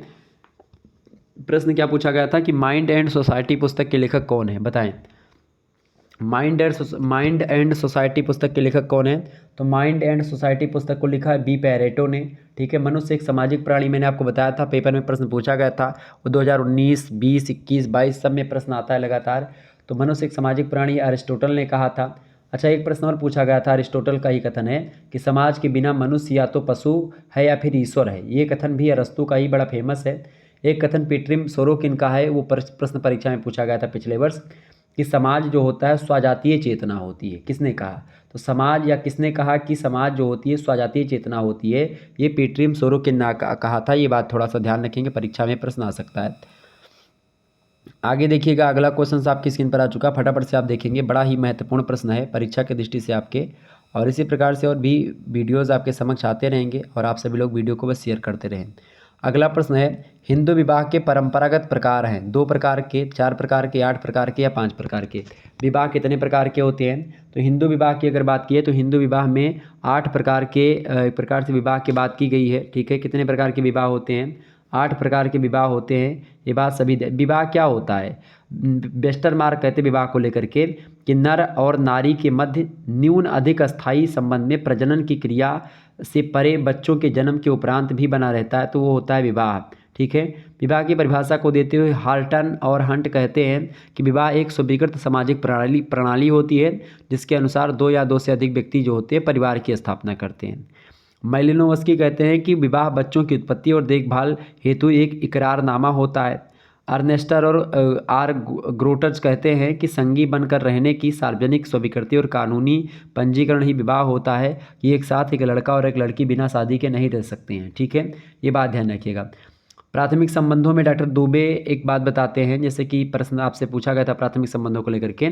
डॉक्टर दुबे जो हैं एस.सी. दुबे, उन्होंने नातेदारी पर विधिवत रिसर्च किया है और उन्होंने एक प्रकार से प्राथमिक नातोदानों के बारे में बताया कि इसे पति पत्नी के बीच में प्राथमिक संबंध होता है, पिता पुत्र के बीच में प्राथमिक संबंध होता है, पिता पुत्री के बीच में प्राथमिक संबंध, माता पुत्र के बीच में प्राथमिक संबंध, माता पुत्री के बीच में प्राथमिक संबंध, भाई भाई के बीच में प्राथमिक संबंध, भाई बहन के बीच में प्राथमिक, और बहन बहन के बीच में प्राथमिक संबंध होता है। ये बात ध्यान रखिएगा। ओके, 3 प्रकार के एक प्रकार से नातेदारी होती है, एक प्राथमिक, एक द्वितीयक और एक तृतीयक। ठीक है, तो जो ज़्यादा करीब है वो प्राथमिक, जो उससे दूर है वो द्वितीयक और तृतीयक। ठीक है, विवाह कितने प्रकार के होते हैं? मुख्य रूप से हिंदू विवाह के अनुसार 8 प्रकार के विवाह होते हैं। कौन कौन से विवाह होते हैं भैया? देखिए, पहला विवाह बहुत आसानी समझ लीजिएगा, विवाह से लेकर के बहुत सारे प्रश्न आएंगे। पहला विवाह होता है आपका ब्रह्म विवाह। ब्रह्म विवाह की अगर बात की है, बहुत ही इंपॉर्टेंट तरीके से भी ये विवाह वाला थोड़ा समझ लीजिए, यहाँ से कई बहुत लगभग 10 से 12 प्रश्न आते हैं। तो ब्रह्म विवाह जो होता है, ये विवाह हो जाता है सबसे अच्छा विवाह जो है वो ब्रह्म विवाह माना जाता है। इसमें लड़की का जो पिता होता है वो योग्य और परंपरागत और जो सुचरित्र व्यक्ति होता है उसको अपने यहाँ पर आमंत्रित करता है, उसको वस्त्र और आभूषण दे करके अपनी लड़की को दान के रूप में उसको दे देता है। ठीक है, और खास करके मनु ने ब्रह्म विवाह को परिभाषित करते हुए कहा, मनु ने कहा कि वेदों के ज्ञाता शीलवान वर को स्वयं बुला करके वस्त्र और आभूषण आदि से सुसज्जित करके पूजा एवं धार्मिक विधि से कन्यादान करते हैं। इस विवाह को ब्रह्म विवाह कहते हैं। दूसरा जो विवाह होता है हिंदू धर्म में वो होता है दैव विवाह। कौन सा विवाह होता है भैया? दैव विवाह। दैव विवाह की बात करें, दैव विवाह जो होता है, ऐसे विवाह में क्या होता है कि जो पिता होते हैं वो वस्त्र और अलंकार से सुसज्जित अपनी कन्या को क्या करते हैं, उस व्यक्ति को देते हैं जो कि उसका पुरोहित होता है या जो पुरोहित के रूप में यज्ञ कार्य सफलता से संपन्न करवाता है। उनके यहाँ उनको एक प्रकार से कन्या को अपने दे देते हैं। मनु ने लिखा है कि सदकर्म में लगे पुरोहित को जब वस्त्र और आभूषण से सुसज्जित कन्या दी जाती है तो ऐसे विवाह को हम दैव विवाह कहते हैं। ठीक है, एक होता है तीसरा विवाह होता है जो अपने पुरोहित को कन्या देती हैं, उसको बोलते हैं दैव विवाह। तीसरा विवाह होता है आर्ष विवाह। आर्ष विवाह की बात की जाए तो मनु के अनुसार जो आर्ष विवाह होता है, इसके विवाहों में क्या होता है कि वर जो होता है अपने ससुर को एक गाय और एक बैल अथवा इनके दोनों जोड़े जो होता है, एक गाय और बैल दोनों को देता है। पति मतलब कि तथा पत्नी को प्राप्त करता है, मतलब एक बैल और या गाय देता है अपने ससुर को और फिर उसके बदले में क्या करता है, उसके बदले में प्राप्त करता है क्या, उसके बदले में प्राप्त करता है कन्या को। याज्ञवल्क्य के एक ऋषि हैं, उनके अनुसार उन्होंने कहा याज्ञवल्क्य ने कि जब 2 गाय लेकर के कन्या दान दी जाती है तो उसको आर्ष विवाह कहते हैं। वास्तव में आर्ष का संबंध ऋषि शब्द से होता है। जब कोई ऋषि किसी लड़की के पिता को गाय और बैल भेंट के रूप में देता था तो यह समझा जाता था या समझ लिया जाता था लोगों के द्वारा कि ये जो है विवाह की एक प्रकार से इच्छा के लेकर के आए हैं। अगर कोई ऋषि किसी को गाय देता था या बैल भेंट में देता था, इसका मतलब है वो ऋषि उनकी कन्या से विवाह करने के लिए इच्छुक है और इसीलिए वो दे रहा है। तो इस प्रकार से ऋषियों से विवाह करने की जो परंपरा थी, ऋषियों से विवाह करते थे तो वो होती थी एक प्रकार से ऋषि लोग गाय देते थे, जो कि ऋषियों के पास गाय हुआ करती थी तो गाय देते थे और शादी होती थी। तो इस प्रकार से इस विवाह को बोलते थे आर्ष विवाह। ठीक है, कौन सा विवाह होता था ये? आर्ष विवाह। चौथा जो विवाह होता है, इस विवाह को बोलते हैं कौन सा? प्रजापात्य विवाह। प्रजापात्य विवाह की बात की जाए, प्रजापात्य विवाह, ये विवाह भी एक प्रकार से बात की जाए तो ये विवाह भी एक प्रकार से, जैसे कन्या का पिता इसमें क्या करता है, वर वधू को वैवाहिक जीवनी मतलब जीवन संबंधी उपदेश दे करके मतलब वो कहता है कि तुम दोनों मिलकर के गृहस्थ धर्म का पालन करो, तुम दोनों का जीवन सुखी हो, समृद्ध हो, दोनों लोग एक प्रकार से फलो फूलो आगे बढ़ो, और यह कह करके विधिवत तरीके से वर की प्रजा मतलब पूजा करके कन्या का दान कर दिया जाता है। ठीक है, तो वो होता है प्रजापात्य विवाह। तो ये 4 विवाह जो होते हैं वो समाज की दृष्टि से मान्य हुआ करते थे। इसके बाद में 4 विवाह और हैं जो समाज की दृष्टि से मान्य नहीं थे। समाज में उस प्रकार के विवाह को एक प्रकार से घृणा की दृष्टि से या अच्छा नहीं माना जाता था। वो कौन कौन से विवाह थे उसको मैं थोड़ा सा बता दूंगा। चौथा, 4 विवाह तो हो गए आपके, 8 विवाह होते हैं। जो चौथा 5वां विवाह है वो कौन सा होता था? 5वां विवाह होता था गांधार विवाह। गांधार विवाह जो आजकल प्रेम वाला विवाह है उसी को गांधार विवाह कहते हैं। ठीक है, मतलब कि जब एक लड़का और एक लड़की आपस में प्रेम करें और प्रेम करने के बाद में स्वेच्छा से संयोग कर लें और विवाह कर लें तो ऐसे विवाह को गांधार विवाह कहते हैं। मनुस्मृति में कहा गया है कि जब काम के बस में हो करके कन्या और वर जो होते हैं विवाह से पूर्व ही यौन संबंध स्थापित कर लेते हैं तो ऐसे विवाह को गांधार विवाह कहा जाता है। और इस प्रकार के विवाहों में माता पिता की इच्छा का कोई महत्व नहीं होता है, माता पिता उसमें भाग नहीं लेते हैं। क्लियर, मतलब उस विवाह में। तो ये होता है आपका गांधार विवाह। गांधार विवाह आजकल जो प्रेम वाला विवाह होता है कि प्रेम कर लिया तो गांधार विवाह होता है वो। 6वां विवाह होता है आपका, वो गांधार विवाह समाज की दृष्टि से मान्य नहीं हुआ करता था। ठीक है, और जो अगला विवाह है आपका, अगला विवाह कौन सा है? राक्षस विवाह होता है। 7वां मतलब 6ठा विवाह होता है आपका कौन सा विवाह भैया? राक्षस विवाह। कैसा विवाह होता है? राक्षस विवाह। राक्षस विवाह में क्या होता है कि जब लड़ाई झगड़ा करके, छीन झपट करके या कपट पूर्ण तरीके से या युद्ध में जैसे रावण हर करके माता सीता को ले गया था, ठीक है, तो हरण करके किसी स्त्री से विवाह कर लें तो उस विवाह को राक्षस विवाह आप कहते हैं। मनु कहते हैं कि मार कर, अंग छेदन करके, घर को तोड़कर, हल्ला करता हुआ रोती हुई कन्या को बलात् अपहरण करके लाना राक्षस विवाह कहलाता है। और इस प्रकार के विवाहों का प्रचलन जो है तब तक अधिक था जब तक एक प्रकार से मुद्दों का बहुत महत्व हुआ करता था, मतलब युद्धों का बहुत महत्व हुआ करता था। बहुत सारे युद्ध हुआ करते थे और युद्धों में लोग जीत करके लाते थे तो इस प्रकार से झगड़ा करते थे और हार जाते थे तो अपनी बहन को या बेटी को एक प्रकार से राजनीतिक स्वार्थों के लिए दे दिया करते थे। तो इस प्रकार के युद्ध मतलब वो सब राक्षस विवाह हुआ करते थे। महाभारत में भी इसका उल्लेख मिलता है कि अर्जुन सुभद्रा को ज़बरदस्ती ले जाकर के विवाह जो है किए थे, लेकिन कृष्ण भगवान ने अर्जुन को समझा दिया था कि भाई सुभद्रा और अर्जुन वैसे तो प्रेम ही करते थे लेकिन वो गांधार विवाह नहीं था, वो हरण दिखा दिया था भगवान श्री कृष्ण ने उसको। ठीक है, तो ऐसा विवाह या जो है और भी तमाम सारे लोगों ने किया, ऐसा है कि दुर्योधन ने किया था भानुमति के साथ। ठीक है, ये 7वां आप देखिएगा, 7वां प्रश्न मतलब कि 7वां जो विवाह होता है उसका नाम है जो है पैशाच विवाह। क्या नाम है भैया? पैशाच विवाह नाम है उसका। क्लियर, ध्यान रखेंगे, पैशाच विवाह। तो पैशाच विवाह की अगर बात की जाए, पैशाच विवाह जब होता है कि जब सोई हुई या नशे में उन्मत्त कोई या फिर मानसिक रूप से असंतुलित कोई लड़की है, मतलब लड़की होश में नहीं है, तो आप चुपचाप जो है उसको भ्रष्ट कर दें। ठीक है, उसका एक प्रकार से उसके साथ गलत संबंध बना लें तो फिर क्या होता है, उसके साथ विवाह संबंध स्थापित कर लिया जाता है बाद में समाज। तो ऐसे विवाह को पैशाच विवाह कहा जाता है कि जब आप एक प्रकार से अनाचार, अत्याचार और अन्याय की स्थिति में किसी लड़की का मतलब एक प्रकार से मजबूरी में उसका फ़ायदा उठाते हैं तो ऐसे विवाह को एक प्रकार से पैशाच विवाह कहते थे। ये सारे विवाह जो थे वो समाज में मान्य नहीं हुआ करते थे। जो 7वां विवाह है मतलब वो कौन सा विवाह है? पैशाच विवाह। ठीक है, तो पैशाच विवाह मैंने आपको बताया। और जो 8वां विवाह है वो आप लिख सकते हैं असुर विवाह। ठीक है, कौन सा विवाह भैया? असुर विवाह। असुर विवाह के बारे में अगर बात की जाए तो असुर विवाह के अंतर्गत विवाह का इच्छुक व्यक्ति अपनी इच्छा से कन्या के पिता या कुटुंबियों या कन्या को धन दे करके विवाह करने के लिए मजबूर मजबूर करता था। और ऐसे विवाह में कन्या का मूल्य चुका दिया जाता था और इस प्रकार वधू मूल्य देकर के संपन्न किए जाने वाले विवाह को असुर विवाह की श्रेणी में रखा जाता है। और विद्वानों के अनुसार कन्या मूल्य की प्रथा संभवतः इस विचार पर आधारित थी कि मूल्य लेकर के कन्या के महत्व और सम्मान को प्रतिष्ठा किया जाएगा, लेकिन ऐसा चीज़ें उतना ज़्यादा इम्पोर्टेंट नहीं थी। तो ये सारी चीज़ें विवाह को लेकर के थी। तो 4 विवाह मान्य थे, कौन कौन से? देव विवाह, आर्ष विवाह और एक प्रकार से ब्रह्म विवाह और प्रजापात्य विवाह। ये 4 विवाह जो थे वो मान्य हुआ करते थे, जबकि असुर विवाह, गंधर्व विवाह, राक्षस विवाह और पैशाच विवाह ये मान्य नहीं थे। क्लियर, ये बात ध्यान रखेंगे। आगे बढ़ते हैं। अगला प्रश्न है हिंदू धर्म मतलब हिंदू विवाह के परंपरागत प्रकार हैं, तो 8 प्रकार हैं। Option number D correct answer होगा। अगला क्वेश्चन से आप देखेंगे विवाह का उद्देश्य क्या है? यौन संबंधों का नियमन, बिल्कुल ठीक बात है। यानी कि जो एक प्रकार से यौन संबंध बनता है विवाह के द्वारा ही, चूँकि विवाह के द्वारा अगर आप किसी लड़की से या फिर लड़का से किसी प्रकार से एक साथ रहते बातचीत भी करते तो समाज के लोग बुरा मानते हैं, अच्छा नहीं लगता देखने में भी। और एक लड़का लड़की अगर साथ में विवाह से पहले एक प्रकार से कहीं पर जाते आते हैं तो लोगों को भी बुरा लगता है और समाज की दृष्टि से ये अच्छा नहीं माना जाता है। ठीक है, तो इसीलिए यौन संबंधों का नियमन करने के लिए विवाह किया जाता है, ताकि जो है एक लड़का और एक लड़की साथ में रह सकें।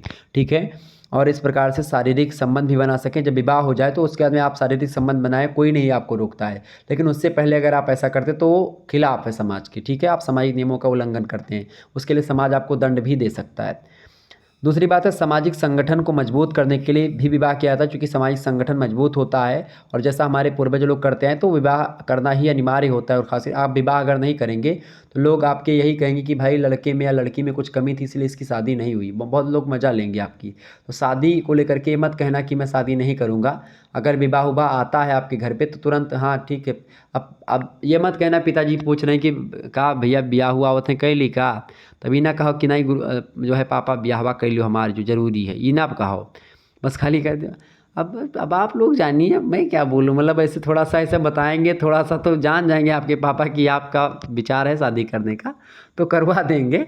तो विवाह करने के लिए कहीं मना नहीं किया जाता है, क्योंकि विवाह और कंदई कहते हैं कि बार बार नहीं लगता। कंदई मतलब समझते हैं, बारिश जो होती है और खेत में धान बैठाने लायक जो मौसम होता है तो हमेशा धान के लिए जो है पानी नहीं लगता है, उसको बोलते हैं कंदई। और तीसरी बात है परिवार की स्थापना करना। परिवार की स्थापना करने के लिए, अपना कुल पीढ़ी चलाने के लिए, सामाजिक संगठन को मजबूत करने के लिए, यौन संबंधों को स्थापित करने के लिए विवाह को किया जाता है। ऑप्शन नंबर डी लगा देंगे, उपरोक्त सभी चीज़ों के लिए विवाह किया जाता है। अगला क्वेश्चन है निम्नांकित में से कौन सा युगम सही है, कौन सा जोड़ा सही है? देखिए मानववाद जो है कांटे के द्वारा दिया गया है, ये बात बिल्कुल ठीक है। बाकी प्रकृतिवाद जो दिया गया है वो जे रूसो ने दिया है। ठीक है, धर्म का सामाजिक सिद्धांत जो दिया है वो दुर्खीम ने दिया है। प्राथमिक समूह की बात और द्वितीयक समूह की बात चार्ल्स कूले करते हैं। तो इस प्रकार से तीनों जो हैं बिल्कुल गलत चीज़ें दी गई हैं। बाकी मानववाद कांटे वाला ये सही है, option number A correct answer होगा। आगे देखिएगा अगला क्वेश्चन आपकी स्क्रीन पर आ चुका है। अगला प्रश्न है मातृसत्तात्मक परिवार प्रमुखता पाए जाते हैं खासी जनजाति में, गारो जनजाति में या मालाबार के नायर जनजाति जो होती है उसमें। तो बताएं मातृसत्तात्मक परिवार यहाँ पर जहाँ पर माता मुखिया होती है, महिलाएं मुखिया होती हैं। तो गारो में भी खासी मतलब खासी, गारो, जयंतिया ये सब एक प्रकार से पहाड़ियाँ हैं जो है पूर्वोत्तर भारत की। तो वहाँ पर ये सब जनजातियाँ भी रहती हैं एक एक पहाड़ियों पर। ठीक है, तो गारो पहाड़ी पर गारो जनजाति, खासी पहाड़ी पर खासी जनजाति, जयंतिया पर जयंतिया। तो इसी प्रकार से जो गारो जनजाति है, जो खासी और जो मालाबार के नायर जनजाति, वहाँ पर माता लोग जो होती हैं घर की मुखिया होती हैं। ठीक है, तो मातृसत्तात्मक व्यवस्था इन प्रकार के परिवारों में। ऑप्शन नंबर डी लगा देंगे, उपरोक्त सभी में। अगला क्वेश्चन है आज के भारत में विवाह का प्रचलित स्वरूप क्या है? फटाफट से आप बताएंगे, बताइए। आज के भारत में विवाह का प्रचलित स्वरूप क्या है? एक विवाह, समूह विवाह, बहुपद विवाह या बहुपत्नी विवाह? तो आज एक विवाह होता है। ठीक है, ये बात ध्यान रखेंगे। बहुपद विवाह क्या होता है? बहुपद विवाह जो होता है दो प्रकार का होता है, एक होता है भ्रातृक बहुपद विवाह, ठीक है, और एक होता है अभ्रातृक बहुपद विवाह। भ्रातृक बहुपद विवाह जो होता है उसमें जैसे कि पांचाली का जो शादी हुई थी कि भाई बड़े भाई के साथ शादी हुई तो चार भाई ऑटोमेटिक जो है उनके पति हो जाएं। तो ये लोग अपने आप को पंचाली का वंश मतलब उनका वंशज मानते हैं, भीम अर्जुन का।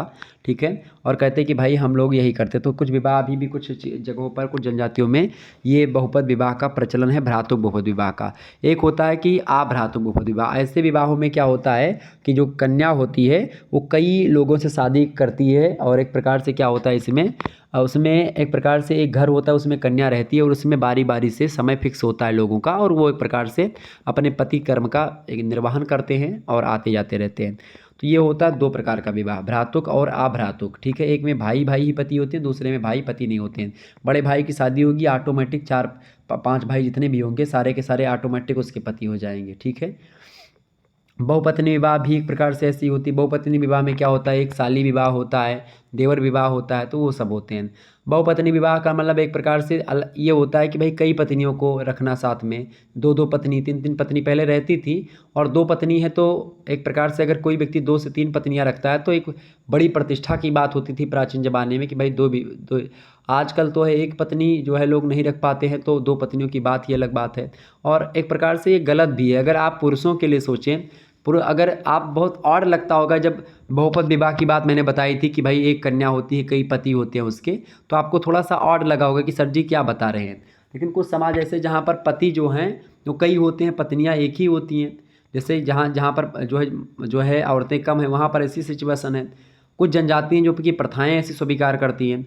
बहुपत्नी विवाह में जहाँ पर एक प्रकार से पुरुष का इलाका बहुत कम, मतलब पुरुष लोग कम रहते हैं, महिलाएं ज़्यादा, तो वहाँ पर 2-2 पत्नियाँ रखते हैं लोग, ठीक है।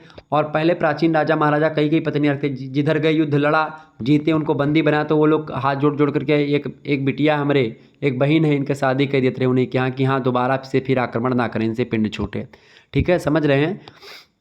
तो ये इस प्रकार से विवाह हुआ किया करते थे। तो आज भारत में जो है वो एक विवाह का प्रचलन बढ़िया है, और एक विवाह भी इम्पोर्टेंट, एक विवाह ही विवाह का वास्तविक स्वरूप है, ये बात ध्यान रखेंगे। और ऐसा होता है जब एक प्रकार से स्त्रियों के साथ अन्याय होता है, क्योंकि जो 2 स्त्रियां हो जाती तो फिर एक प्रकार से दिक्कत हो जाती, दोनों झगड़ा करेंगी आपस में। सौत वगैरह की बात होती है ना कि सौतन दिल मत देना मेरी सौतन को, आपने गाना सुना। सौतन जो होती है उससे ईर्ष्या बहुत करती है, लड़कियों में ईर्ष्यालुओं की भावना बहुत ज़्यादा होती है, ईर्ष्या बहुत होती है। ये बात मैं, अगर कोई लड़कियाँ होगी इनमें बहुत सारी लोग देख रही होंगी, तो ये मत सोचिएगा कि सर जी जो है बता रहे हैं। लड़कों में भी बहुत सारी कमियां होती हैं, लड़कियों में भी बहुत सारी कमियां होती हैं। कमियां सब में होती हैं, कमियां आप में है, कमियां हम में भी हैं, ठीक है। कमियां सब में होती हैं, और कमी तो भाई दुनिया में कोई ऐसा बचा नहीं जिसमें कमियां ना हो, ठीक है। सॉरी, चले आगे बढ़ते हैं। तो बुरा मत बनिएगा आप लोग, ठीक है। और अगर बुरा किसी को लगता है किसी बात से, मेरे कोई विचार नहीं हैं, जो मैं बीच में बताता हूँ मेरे विचार नहीं होते हैं, वो किताब और इन सभी के विचार होते हैं। जो चीज़ें आपके सिलेबस में संकलित हैं उनके विचार होते हैं, हमारे विचार इसमें कुछ नहीं होते हैं। मैं तटस्थ होता हूँ, ठीक है। जो चीज़ें होती वास्तविक उसको मैं आपको से परिचित करवाता हूँ, बताता हूँ चीज़ें, ठीक है। तो इसको ये मत सोचेगा कि मैं कुछ कह रहा हूँ, ठीक है। आगे बढ़ते, मैं जो लिखा है वही चीज़ें मैं आपको समझा रहा हूँ, वही चीज़ें मैं आपको बता रहा हूँ। जो चीज़ें होती हैं खास करके आपकी बुक में मेंशन है, जिन चीज़ों का आपके सिलेबस में मेंशन है, उन चीज़ों को मैं समझाने का काम करता हूँ। अब समझाऊंगा भाई, तो उसमें जो चीज़ें होंगी वास्तविक वो मैं बताऊंगा। अब कुछ चीज़ें आपको अच्छी भी लगेंगी, कुछ चीज़ें थोड़ी सी बुरी भी लग सकती हैं। तो जिस प्रकार से जो चीज़ें अच्छी लगती हैं एक्सेप्ट करते हैं, उस प्रकार से अगर थोड़ी बहुत बातें बुरी भी लग जाएँ तो प्लीज़ आप लोग उसको एक्सेप्ट करें। हाथ जोड़ करके मेरा यही निवेदन है आप लोगों से, ठीक है। तो उसको लेकर के कोई मतलब मखाइएगा मत कि सर जी इस प्रकार से बोल रहे थे। मैंने कुछ किसकी लड़कियों को मैंने बोल दिया कि ईर्ष्यालु होती हैं। ईर्ष्यालु लड़के भी होते हैं, लेकिन लड़कियों में थोड़ी सी भावना इसकी थोड़ी प्रबल ज़्यादा होती है, ठीक है। क्योंकि आप देखते हैं जो गाना मैंने बताया था सौतन वाला, उसमें सौतन की बात होती थी। क्योंकि जब 2 स्त्रियाँ रहेंगी तो अगर इसको ज़्यादा प्रेम पति करेगा, इसको एक साड़ी ला करके खरीद के देगा, उसको एक साड़ी देगा, तो वो आपस में ही देखेंगे कि दीदी की साड़ी तो थोड़े उसमें ज़्यादा सितारा लाग रहा, हमारे में कम सितारा लाग है। ऐसे कई प्रकार की बातें बोलेंगी। हालांकि वो सब बातें अलग की हैं, आगे बढ़ते हैं। अगला प्रश्न, निम्नलिखित में से कौन सा एक जो है संस्कारात्मक विवाह का एक उदाहरण है, बताइए। ईसाई विवाह, मुस्लिम विवाह, प्रेम विवाह, या फिर उपरोक्त में से कोई नहीं, फटाफट से आप बताएंगे। तो संस्कारात्मक विवाह जो होता है वो केवल हिंदू विवाह ही होता है, बाकी सारे विवाह जो होते हैं कॉन्ट्रैक्ट होते हैं, समझौता होते हैं। तो प्रश्न क्या आपसे पूछा गया है कि संस्कारात्मक विवाह का एक उदाहरण है, तो वो होता है इसमें से हिंदू विवाह में खास करके प्रेम विवाह जो होता है वो संस्कारात्मक विवाह है।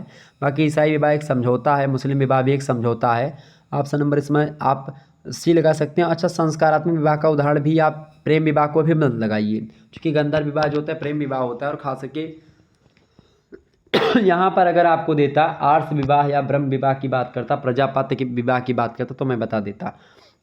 आप लगा दो उपर्युक्त डी, मतलब उपर्युक्त में से कोई नहीं, डी ऑप्शन, ठीक है। आगे बढ़िए। अगला प्रश्न, द प्रिमिटिव कल्चर पुस्तक के लेखक कौन है। द प्रिमिटिव कल्चर जो पुस्तक है इसको किसने लिखा है, बहुत ही महत्वपूर्ण पुस्तक है। इस पुस्तक को किसने लिखा है भाई, द प्रिमिटिव कल्चर पुस्तक को लिखा ईवी टाइलर ने, Edward Tylor, option number B correct answer होगा। अगला प्रश्न आप देखेंगे, बहुत महत्वपूर्ण प्रश्न है, इनमें से कौन सी एक पुस्तक चार्ल्स कोरे के द्वारा लिखी गई। तो इनमें से जो पुस्तक लिखी गई सोशल ऑर्गेनाइजेशन, वो चार्ल्स कूले की है। 1909 में इस पुस्तक का प्रकाशन होता है। इस पुस्तक को और कई विद्वानों ने भी लिखा है, ये बात ध्यान रखेंगे, लेकिन सोशल ऑर्गेनाइजेशन पुस्तक जो है चार्ल्स कूले की ही पुस्तक है, ठीक है। अगला क्वेश्चन से आप देखेंगे, अगला प्रश्न है जैसे सोशल चेंज पुस्तक की बात करेंगे तो कई लोगों ने सोशल चेंज पुस्तक को लिखा है, तो उस पर डिबेट होती है। अगला क्वेश्चन आप देखेंगे, धर्म में केवल पवित्र विश्वासों का समावेश होना चाहिए, कौन कहता है? तो धर्म में केवल पवित्र विश्वासों का ही समावेश होता है, ऐसा दुर्खीम महोदय कहते हैं। Option number D correct answer हो जाएगा। आगे बढ़ते हैं। किसने कहा कि धर्म आध्यात्मिक शक्तियों पर विश्वास होता है? मोस्ट इंपॉर्टेंट प्रश्न है आपकी परीक्षा में, 100% आने वाला प्रश्न है आपकी बार। धर्म थोड़ा सा गले में प्रॉब्लम है, मेरे तबीयत खराब हो गई थी बीच में। तो धर्म आध्यात्मिक शक्तियों पर विश्वास है, कथन किसका है? टाइलर महोदय का, एडवर्ड टाइलर का। Option number C correct answer हो जाएगा। ध्यान रखेंगे इस बात को। आगे बढ़ते हैं और भी चीज़ों को जानने का प्रयास करते हैं, ठीक है। चलिए अगला क्वेश्चन आपकी स्क्रीन पर आ चुका है। प्रश्न आप देखेंगे। अच्छा, एक प्रश्न आपसे एग्जाम में और बनता है, बहुत बार परीक्षा में प्रश्न पूछा गया है कि विवाह क्या है? एक संस्था है, समिति है, प्रथा है, कानून? तो विवाह क्या होता है? एक संस्था होती है, ठीक है, ये बात ध्यान रखेंगे। अच्छा, हिंदू विवाह अधिनियम कब पारित हुआ? तो हिंदू विवाह अधिनियम 1955 में पारित हुआ था, ये बात ध्यान रखेंगे। परीक्षा में प्रश्न पूछा गया था, इसलिए मैंने आपको बता दिया।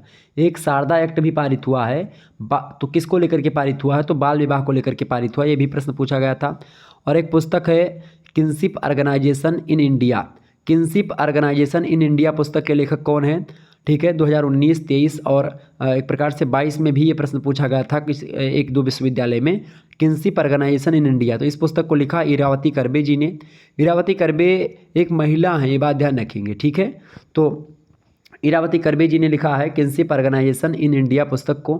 एक पुस्तक है the elementary forms of religious life, ठीक है। इस पुस्तक का प्रकाशन 1912 में हुआ था, दुर्खीम महोदय ने किया था, ये बात ध्यान रखिएगा। तो इस प्रकार से भी प्रश्न आपकी परीक्षा में आते रहते हैं। आगे देखिएगा, अगला प्रश्न आपकी स्क्रीन पर आ चुका है। प्रश्न है कि पुस्तक जिसमें WF आकबर ने भौतिक और अभौतिक संस्कृति में अंतर बताया है, भेद बताया है। तो भौतिक या अभौतिक संस्कृति के बारे, या भौतिक और अभौतिक संस्कृति की अवधारणा किसने दी? सबसे पहले जाने अकबर ने दी है, ठीक है। किस पुस्तक में दी है? तो सोशल चेंज पुस्तक में दी है। सोशल चेंज पुस्तक और भी लोगों ने लिखा है, अकबर ने भी लिखा है। तो option number C correct answer होगा।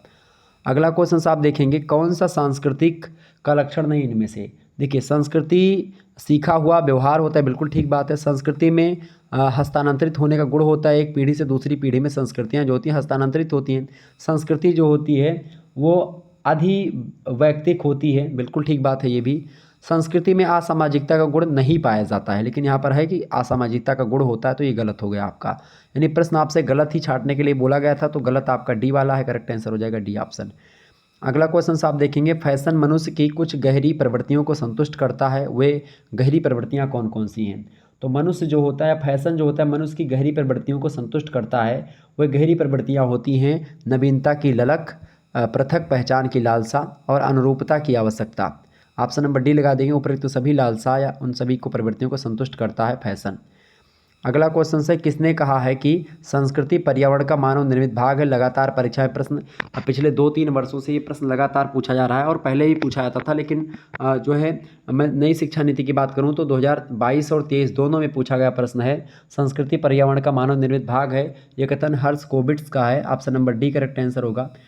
अगला क्वेश्चन से, भौतिक और अभौतिक संस्कृति की अवधारणा किसने दी है?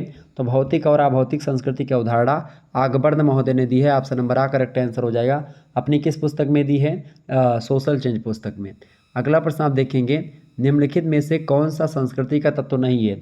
संस्कृति का तत्व कौन सा नहीं भाई, फटाफट से आप बताएंगे। तो परिवार जो है संस्कृति का तत्व नहीं है। देखिए, मूल्य एक संस्कृति होती है जो कि एक पीढ़ी से दूसरी पीढ़ी में हस्तांतरित होते हैं। पहनावा भी और व्यवहार के ढंग भी जो होती है संस्कृति के अंग होते हैं, ठीक है। तो ऑप्शन नंबर क्या करेक्ट आंसर लगाएंगे? संस्कृति का तत्व जो है परिवार नहीं है। ऑप्शन नंबर आ करेक्ट आंसर हो जाएगा। परिवार समाज की सबसे छोटी इकाई होती है, ये बात भी आप ध्यान रखेंगे।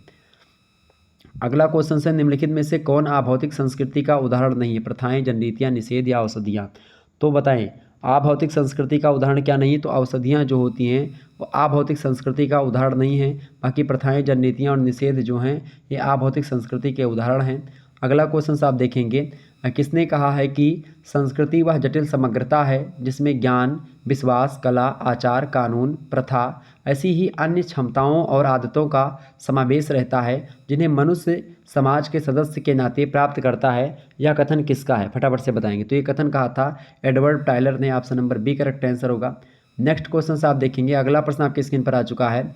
जब दूसरी संस्कृति के प्रभाव से संपूर्ण जीवन पद्धति परिवर्तन की प्रक्रिया में हो तब उसे क्या कहते हैं? फटाफट से आप बताएंगे। तो जब दूसरी संस्कृति के प्रभाव से संपूर्ण जीवन पद्धति परिवर्तन की प्रक्रिया में होती है तब उसको हम बोलते हैं पर संस्कृतिकरण। Option number B correct answer हो जाएगा। नेक्स्ट क्वेश्चन से आप देखेंगे, सभ्यता संबंधित होती है। सभ्यता किससे रिलेटेड होती है? सभ्यता भौतिक संस्कृति से रिलेटेड होती है, ये बात ध्यान रखेंगे। ऑप्शन नंबर आ करेक्ट आंसर होगा। अगला प्रश्न है, मनुष्य अपनी संस्कृति की प्रतिछाया है। इंपॉर्टेंट प्रश्न परीक्षा में आ सकता है। तो मनुष्य अपनी संस्कृति की छाया है, यह कथन किसका है? तो ये कथन भी आगबर्न महोदय के द्वारा ही दिया गया। ऑप्शन नंबर सा करेक्ट आंसर हो जाएगा। C option is right answer. Next question से आप देखेंगे, अगला प्रश्न भी आ चुका है आपकी परीक्षा की दृष्टि से, बहुत ही महत्वपूर्ण प्रश्न है।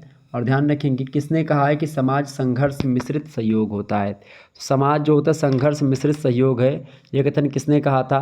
फटाफट से आप बताने का प्रयास करेंगे। इंपॉर्टेंट प्रश्न है परीक्षा की दृष्टि से, बताएं किसने कहा कि समाज जो होता है वो संघर्ष मिश्रित सहयोग होता है? संघर्ष और जो है सहयोग, ये दोनों होते हैं समाज में। ये या समाज जो होता है संघर्ष और सहयोग का मिश्रण होता है, ऐसा कहा था मैकाइबर ने। मैकाइबर की एक पुस्तक है समाज, सोसाइटी पुस्तक में मैकाइबर ने इस बात को कहा था। अगला क्वेश्चन से आप देखेंगे, सांस्कृतिक विलंबन। सांस्कृतिक विलंबन का मतलब होता है सांस्कृतिक पिछड़ापन या सांस्कृतिक पिछड़ावाद। तो सांस्कृतिक विलंबना की अवधारणा किसने दी है?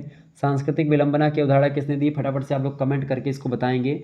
सांस्कृतिक विलंबना की अवधारणा कौन से विद्वान ने दी, सबसे पहले ये बताएंगे।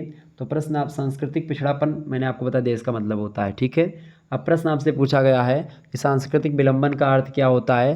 तो अभौतिक और भौतिक संस्कृतियों के बीच में जो अंतराल होता है, एक संस्कृति आगे बढ़ जाती है और एक संस्कृति यानी भौतिक संस्कृति और अभौतिक संस्कृति में अंतर ये है कि एक आगे बढ़ जाती है और एक पीछे रह जाती है, ठीक है। विकास की गति में भौतिक संस्कृतियाँ और अभौतिक संस्कृतियों में किसी में विकास ज़्यादा, किसी में विकास थोड़ा कम होता है, तीव्र गति से कम, और किसी में मतलब थोड़ा मंद गति से होता है। तो इस कारण से अंतराल हो जाता है, उसी अंतराल को सांस्कृतिक विलंबना, सांस्कृतिक पिछड़ापन कहते हैं। Option number D correct answer होगा। अगला प्रश्न है, किसने प्रत्यक्षवाद की अवधारणा दी थी? तो प्रत्यक्षवाद की अवधारणा जो है वो किसने दी है? कांट ने दी है। Option number C correct answer होगा। अगला प्रश्न आपकी स्क्रीन पर आ चुका है, प्रथागत कानून मुख्यतः पाए जाते हैं आधुनिक समाजों में, उत्तर आधुनिक समाजों में या जटिल समाजों में, या फिर उपरोक्त सभी मतलब उपरोक्त में से किसी समाज में नहीं? फटाफट से आप बताएंगे।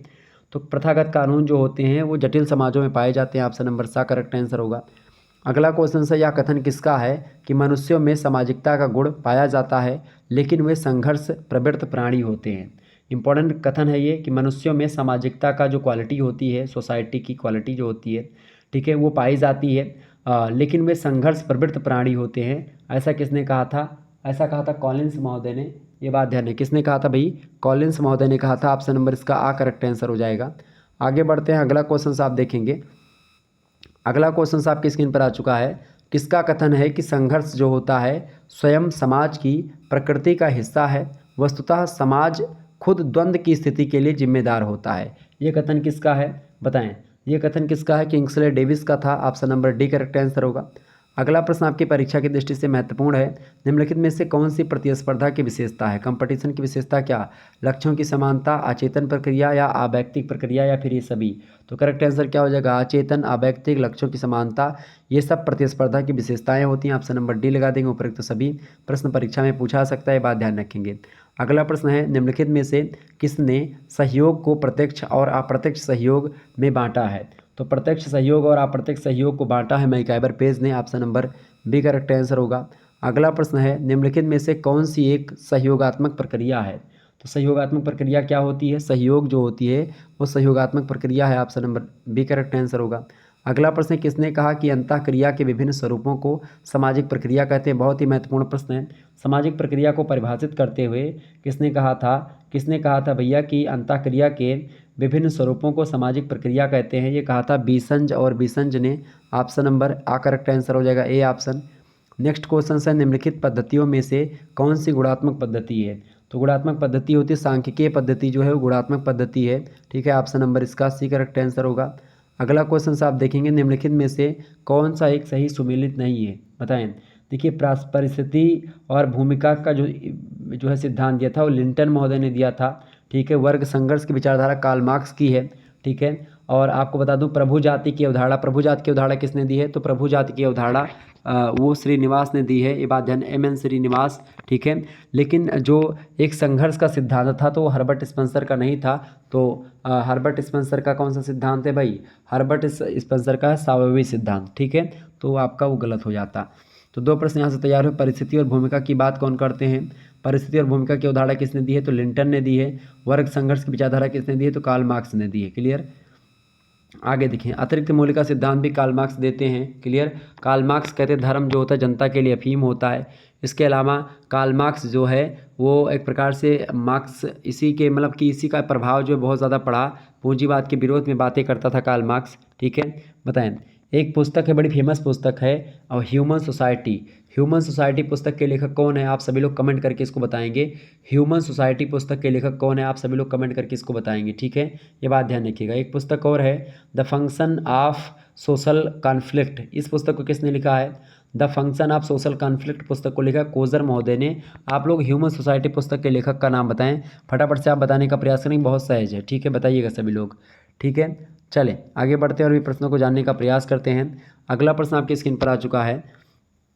प्रश्न है, निम्नलिखित में से कौन अर्जित परिस्थिति का उदाहरण नहीं है? फटाफट से आप बताएंगे। अर्जित परिस्थिति और प्रदत्त परिस्थिति, 2 प्रकार की परिस्थितियां होती हैं। अर्जित माने जो आपने या खुद ने जो कमाया है, आपने खुद के बल पर, वो होती है अर्जित परिस्थिति। लेकिन एक ऐसी परिस्थिति या ऐसी सिचुएशन जो कि एक प्रकार से आपके पैदा होते ही आपको मिल गई, मतलब बैकग्राउंड में आपके पिताजी के द्वारा, आपके पिताजी को आपके दादा के द्वारा मिली थी, आपके दादा को आपके परदादा के द्वारा मिली थी, ठीक उसी प्रकार से विरासत में जो चीज़ें मिलती है, जैसे कि आप देखें डॉक्टर, राजकुमार और युवा या प्रौढ़, तो प्रौढ़, युवा और राजकुमार, ये सब एक प्रकार से आप जो है आपको मिलती है चीज़ें। आप प्रौढ़ होंगे, आप युवा होंगे, आप राजकुमार हैं, चूँकि आप राजा के यहाँ पैदा हुए हैं, तो ये इसमें आपकी कोई मानता नहीं कि आप राजकुमार हैं। आप राजा आप खुद बनते, खुद के पैरों पर बनते तो माना जाता। प्रौढ़, युवा आप खुद के बल पर नहीं हुई हो, ये तो आप भाई सभी लोग होते हैं। तो डॉक्टर जो है कोई व्यक्ति जो होता है अपने टैलेंट के बल पर बनता है। तो अर्जित परिस्थिति का सही उदाहरण जो है वो डॉक्टर है। Option number B correct answer होगा। अगला प्रश्न, निम्नलिखित में से कौन एक प्रदत्त परिस्थिति का उदाहरण नहीं? देखिए, शिक्षा, लिंग, आयु और जाति। देखिए, आयु, जाति और लिंग ये सब एक प्रकार से प्रदत्त परिस्थिति के उदाहरण हैं, जबकि शिक्षा दो जो होती है वो अर्जित परिस्थिति का उदाहरण है। तो ऑप्शन नंबर इसका बी करेक्ट आंसर हो जाएगा। B option is right answer. Next question आप देखेंगे, किसने कहा है कि बिना परिस्थिति के कोई भूमिकाएं नहीं होती? बिना परिस्थिति के कोई भूमिकाएं नहीं होती हैं, ये किसने कहा? ये बताएं फटाफट से। इंपॉर्टेंट प्रश्न है बिना परिस्थिति की कोई भूमिकाएं नहीं होती, ये कहा था लिंटन ने। ऑप्शन नंबर सा करेक्ट आंसर होगा। अगला क्वेश्चन है, निम्नलिखित में से कौन सी प्रदत्त परिस्थिति है? विद्यार्थी, अध्यापक या डॉक्टर? तो विद्यार्थी एक प्रकार से बनना, भाई विद्यार्थी जो है प्रदत्त परिस्थिति ही होती है। डॉक्टर मतलब आपसे प्रश्न पूछा गया है कि प्रदत्त परिस्थिति कौन सी है? प्रदत्त माने जो आपको मिली है। तो देखिए, विद्यार्थी भी एक प्रकार से आप बनते हो खुद, अगर आप नहीं पढ़ोगे तो नहीं बनोगे, आप पढ़ोगे तो विद्यार्थी कहलाओगे। डॉक्टर आपको खुद ही बनना पड़ेगा, अध्यापक आपको खुद बनना पड़ेगा। आप पैदा होते ही डॉक्टर या विद्यार्थी या जो है अध्यापक नहीं हो जाते हैं, आपको उसके लिए मेहनत करनी पड़ती तब आप बनते हैं, ठीक है। तो ये होती है प्रदत्त मतलब अर्जित परिस्थिति जो कि आप खुद के द्वारा है। तो आप लगाएंगे इनमें से कोई ऐसी स्थिति नहीं है, परिस्थिति जो कि प्रदत्त है, ठीक है, सारी की सारी अर्जित है। अगला है, प्रदत्त और अर्जित परिस्थितियों में क्या अंतर या अंतर किसने किया? तो प्रदत्त और अर्जित परिस्थितियों में अंतर जो है लिंटन ने किया था। Option number B correct answer होगा। अगला प्रश्न है, निम्नलिखित में से कौन सा अर्जित परिस्थिति का उदाहरण है? देखिए, जातीय परिस्थिति जो है ये अर्जित नहीं है, ये एक प्रकार से जो है क्या है आपकी जातीय परिस्थिति जो होती है आपको मिली है। लैंगिक परिस्थिति आपको मिली है, प्रजातीय परिस्थिति आपको मिली है, जबकि राजनीतिक स्थिति जो होती है, परिस्थिति जो होती है आप खुद के दम पर बनाते हैं। तो option number D correct answer होगा। अगला प्रश्न है आपकी स्क्रीन पर आ चुका है, फटाफट से आप देखेंगे। निम्नलिखित में से कौन सा सही सुमेलित नहीं है? मतलब सभी सुमेलित हैं इनमें से, बताएं। तो सही सुमेलित इनमें से कौन सा है? देखिए, डेविस का जो परिस्थिति संकुल सिद्धांत है ये गलत है, और जो है वेबर का परिस्थिति वाला गलत है, हिलर का मुख्य, ये सब गलत हैं। मर्टन का परिस्थिति पुंज का सिद्धांत बिल्कुल सही है। ऑप्शन नंबर इसका बी करेक्ट आंसर हो जाएगा। अगला प्रश्न आप देखेंगे, निम्नलिखित में से कौन सा युग्म सही नहीं है? बताएं फटाफट से, कौन सा युग्म सही नहीं इनमें से? देखिए, अर्जित परिस्थिति एक न्यायाधीश, बिल्कुल अर्जित के एक न्यायाधीश बनना खुद की बल पर टैलेंट होता है। प्रदत्त परिस्थिति वयस्कता जो होती है बिल्कुल मिली होती है भाई, चूँकि आप जवान होंगे, बड़े होंगे, ये आपको मिला होता है। परिस्थिति पुंज जो है लिंटन की अवधारणा है। परिस्थिति पुंज की अवधारणा किसकी है? बताएं।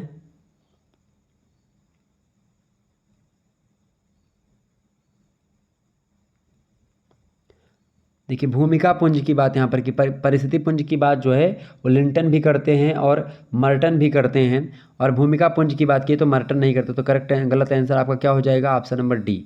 ठीक है, इनमें से यही सही नहीं है। अगला क्वेश्चन आप देखेंगे, एक औद्योगिक समाज में सभी व्यावसायिक परिस्थितियाँ होती हैं।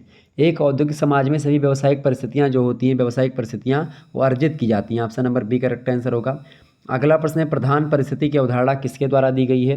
तो प्रधान परिस्थिति की अवधारणा दी गई है किसके द्वारा दी गई, एवेरेट ह्यूजियस के द्वारा। Option number C correct answer हो जाएगा। अगला प्रश्न है, प्रदत्त से अर्जित परिस्थिति प्रतिमान की ओर संक्रमण परिवर्तन की किस क्रिया की विशेषता है। तो जाति से वर्ग की क्रिया की विशेषता। Option number C correct answer होगा। अगला प्रश्न, किसने सामाजिक संरचना का अवधारणा सबसे पहले प्रस्तुत किया था। तो सबसे पहले हर्बर्ट स्पेंसर ने किया था इनमें से, और इनसे पहले भी लोगों ने और भी किया था। हर्बर्ट स्पेंसर से भी पहले लोगों ने किया था, लेकिन सामाजिक संरचना की अवधारणा एक प्रकार से व्यवस्थित ढंग से हर्बर्ट स्पेंसर ही देते हैं। तो option number C correct answer होगा इसका। अगला क्वेश्चन आप देखेंगे, फटाफट से आप लोग देखने का प्रयास करेंगे।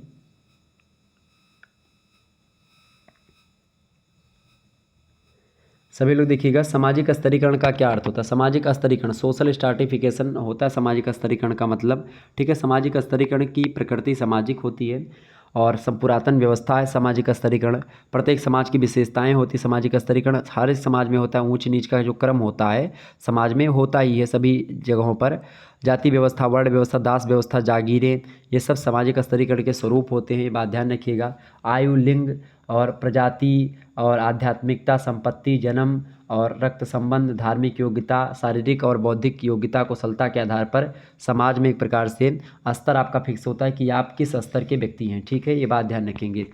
प्रश्न अगला आपकी स्क्रीन पर आ चुका है, सामाजिक स्तरीकरण का क्या अर्थ है। सामाजिक असमानता जो होती है वो सामाजिक स्तरीकरण का अर्थ है। अगला प्रश्न है, औद्योगिक समाजों में स्तरीकरण का आधार क्या है। तो औद्योगिक समाजों में